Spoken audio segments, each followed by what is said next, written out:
Hey you guys, what's going on here? Brent here from WhereUniversesCollide, and today I'm going to explain to you the ending of MGS5. And so some of you might have been a little confused. It's really not complicated.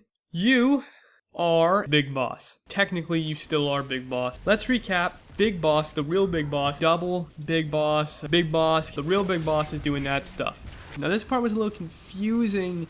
Big Boss, that he's not Big Boss. Believe that he's actually Big Boss. He's Big Boss. Or you do truly believe that you're Big Boss, because you are Big Boss. For you to kind of become Big Boss, he's the real Big Boss. Real Big Boss, bring back the memory that knowing that that's not the real Big Boss and the other one is the real Big Boss. Decisions that Big Boss would make. The memories of Big Boss when you think about it like that. So it makes sense.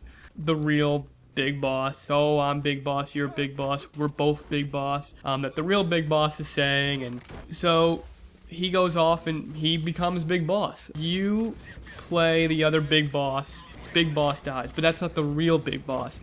That's the phantom Big Boss. So it kind of wraps it up. The real Big Boss, you know, dies. That's still the real Big Boss. So I have no idea. Quick recap. Big Boss wakes up to keep Big Boss safe, while the real Big Boss goes off to do outer heaven and all that. Big Boss helps Big Boss out of the car, and new Big Boss. Big Boss.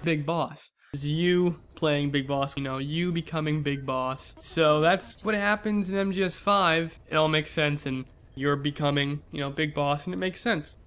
So that's what happens at the end of MGS5, in case you were confused. There's little hints that it's not the real Big Boss. Oh no, you play as Big Boss. I haven't played all the games, so there's probably little hints and details I might have missed. So, you know, you guys can let me know if I did or not. And, yep, so, that's how it all ends.